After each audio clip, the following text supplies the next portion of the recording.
আন্দোলন করছিলাম, আমরা কি নিজের রক্ত ঝরিয়েছি 24-এ এই আন্দোলনের এই জন্য। এমনকি দর্শকদের উপযুক্ত শাস্তি ফাঁসির দাবি জানাচ্ছি। কোনো রাজনীতির বিষয় না, সাধারণ শিক্ষার্থীরা মানববন্ধন আয়োজন করছে। আমরা দাঁড়াই আছি, সবার কাছে অনুরোধ যে আমরা এখান থেকে দোকানটা যাবো একটা র্যালি নিয়ে। এখানে যারা আছে আমরা খুব সুশৃঙ্খল ভাবে আমরা এখান থেকে কিন্তু মানববন্ধন করবো। এটা আমাদের এই মানববন্ধন হয়তো বা লোক অল্প হইতে পারে, কিন্তু এটাতে বিশাল ফায়দা আমরা পাইতে পারি। আমরা এখানে কাজ না করি, আমরা এখানে মানববন্ধনটা আমরা সফল করি।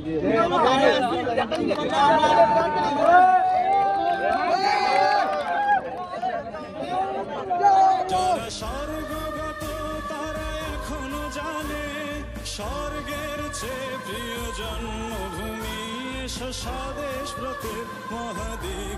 লেগেছে রে লেগেছে, রক্তের বন্যায় বোন তোমার ভয় নাই, মা তোমার ভয় নাই। দর্শকদের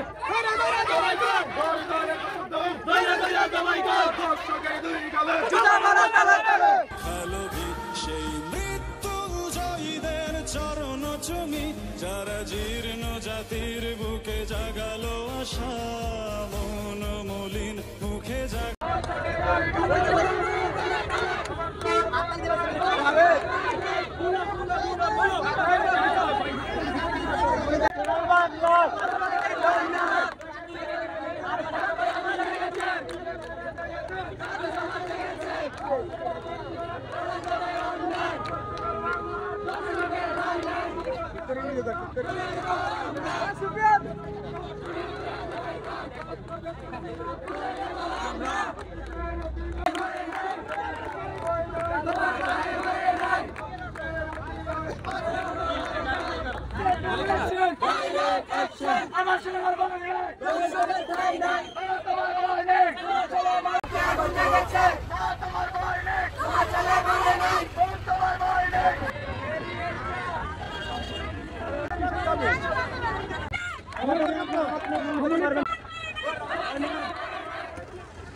সমাজ ছেড়েছে, লেগেছে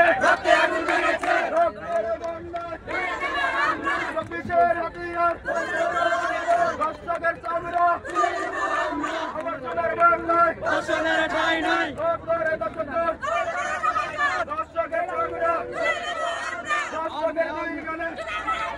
দর্শকের দুই গানে তোমার ভয় নাই।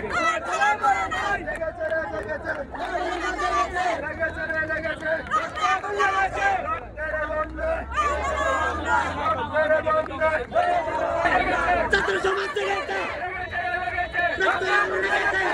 তোমার ভয় নাই, তোমার ভয় নাই, তোমার ভয় নাই, তোমার ভয়ে মরে নাই। দর্শকের চামড়া তুলে দিব আমরা,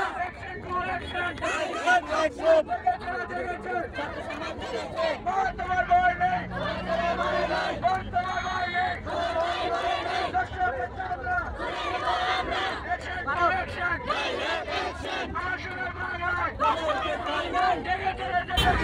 আমরা আজকে এখানে নামার উদ্দেশ্য হচ্ছে আমার বোন মরলো কেন, আমার বোন কেন মরলো, আমরা এটার বিচার চাই। আমরা আবারও নামবো, সবসময় ধর্ষণের বিরুদ্ধে থাকবো। কেউ আমাদের বোনের গায়ের মধ্যে হাত দিতে আসলে তার চামড়া তুলে ফেলবো।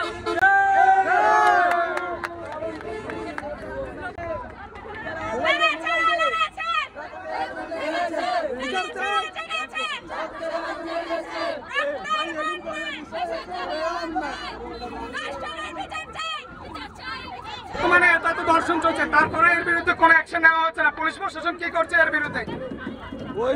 জুলাইয়ের পর থেকে দেখা গেছে, জুলাইয়ের পর থেকে 52.65% ধর্ষণের হার ছিল, এখন বর্তমানে 91% ধর্ষণের হার ছড়িয়ে পড়ছে। কেন এটা হচ্ছে? পুলিশ প্রশাসন কি করছে? আমাদের এই যে ধর্ষণ হচ্ছে, আগে তো এত ধর্ষণ হয় না, এখন বর্তমানে কেন এই পরিস্থিতির সম্মুখীন হতে হচ্ছে? আমাদের মা বোনেরা রাস্তায় বের হতে পারে না, কেন এমন হচ্ছে? কেন চিন্তায় হচ্ছে? জায়গা জায়গা তাদেরকে মারা হচ্ছে। এটা তো কোনো আইন না। আমাদের দেশের আইন কোথায় গেল? আমাদের সেই পুলিশ কোথায় গেল? পুলিশ কেন এর বিরুদ্ধে কোনো স্টেপ নিচ্ছে না? উপদেষ্টারা কি করছে? আমরা কি এমন বাংলাদেশ চেয়েছিলাম? আমরা কি এমন বাংলাদেশের জন্য 24-এ আন্দোলন করছিলাম? আমরা কি নিজের রক্ত ঝরিয়েছি 24-এ এই আন্দোলনে? এই জন্য দেশের এই পরিস্থিতির জন্য, এই পরিস্থিতির জন্য কি আমরা, এই পরিস্থিতির সম্মুখীন হওয়ার জন্য কি আমরা এই দেশে আন্দোলন করছি? এবং বাংলাদেশে যে পরিস্থিতি, এবং এখন আইন উপদেষ্টা কি করছে? উন্নত প্রয়োজন এর বিরুদ্ধে স্টেপ নেওয়া। জুলাইয়ের পর থেকে 7 মাস গেল, কমপক্ষে 5 মাসের মধ্যে আইন শৃঙ্খলা নিয়ন্ত্রণ করা সম্ভব। এখন এই 5 মাসের ভিতরে, এখন এখানে 7 মাস হয়ে গেল, এখনো কোনো স্টেপ নেওয়া হয়নি, এখনো আইন শৃঙ্খলা বাহিনী ঠিক হয়নি। কেন হয়নি? এর কারণ কি? এর বিচার আইন উপদেষ্টা কেন এমন করছে আমাদের দেশকে? আমরা কি এখানে জনতা বেশি এসেছি? আমরা কি জুলাই এর জন্য আন্দোলন করেছি? কেন আমরা কি আমাদের মা বোনেরা কেন রাস্তায় পার হতে পারবে না? এটা কি ওনাদের দেখার বিষয় না? আর সুস্থ বিচার চাই। যতদিন না বিচার চলবে, আমরা মা বোনেরা এভাবে আন্দোলন করবে, এভাবে আন্দোলনের সম্মুখীন হবে। আর আমাদের বিচার না হওয়া পর্যন্ত, প্রত্যেকটা দর্শককে না পাওয়া পর্যন্ত, না ধরা পর্যন্ত, তাদেরকে ফাঁসির আওতা না আনা পর্যন্ত আমরা এই আন্দোলন কর্মসূচি জারি রাখবো ইনশাআল্লাহ। আসসালামু আলাইকুম। আমরা মেয়ে ডিগ্রি কলেজের সাধারণ স্টুডেন্টরা বাংলাদেশে চলমান ধর্ষণ, চুরি, ছিনতাইয়ের বিরুদ্ধে এবং প্রশাসনিক নিষ্ক্রিয়তার বিরুদ্ধে আমাদের এই মানববন্ধন আমরা চেষ্টা করছি মেয়ে ডিগ্রি কলেজের সকল সাধারণ শিক্ষার্থীরা সহকারে আশেপাশে যত সাধারণ শিক্ষার্থী আছে সবাই মিলে এই উক্ত মানববন্ধন কর্মসূচি পালন করা। আমাদের মানববন্ধন কর্মসূচিটা শান্তিপূর্ণভাবে মেয়ে ডিগ্রি কলেজ থেকে দোয়াবাঙ্গা পর্যন্ত শান্তিপূর্ণ কর্মসূচি আমরা পালন করছি। আমরা এই দর্শন, চুরি, ছিনতাই চলমান এই সংকটের বিরুদ্ধে আমরা কথা বলছি এবং কি আমাদের অবস্থান কর্মসূচি পালন করছি। আমরা চেষ্টা করছি এবং কি আমরা আমাদের দ্বারা যতটুকু সম্ভব হয়েছে আমরা এটা কার্যকর করছি। তো আমাদের লাস্ট মেসেজ হচ্ছে, এই মেহের ডিগ্রি কলেজের সাধারণ শিক্ষার্থীদের পক্ষ থেকে লাস্ট মেসেজ হচ্ছে, সারা বাংলাদেশের মধ্যে যেখানে ধর্ষণ হবে এখানে যথাযথ আইনি ব্যবস্থা নিতে হবে এবং কি দর্শকের উপযুক্ত শাস্তি, ফাঁসির দাবি জানাচ্ছি। এবং কি আমাদের এই ছোট মানববন্ধন কর্মসূচি আমরা এখানে শেষ করব, কিন্তু আমাদের কাজ এখানে শেষ না।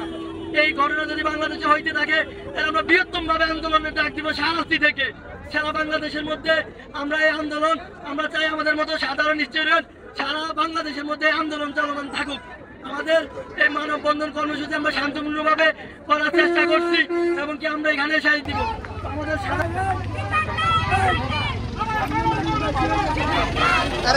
কত বিপ্লবী বন্ধু রক্তে রাঙা, বন্দিশালার ওই শিকল ভাঙা। কত বিপ্লবী বন্ধু রক্তে রাঙা, বন্দিশালার ওই শিকল ভাঙা।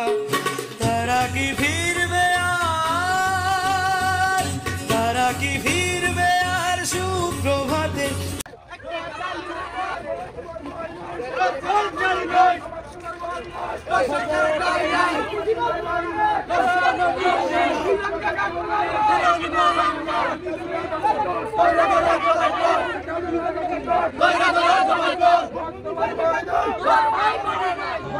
কত বিপ্লবী বন্ধু রক্তে রাঙা, বন্দিশালার ওই শিকল ভাঙা। কত বিপ্লবী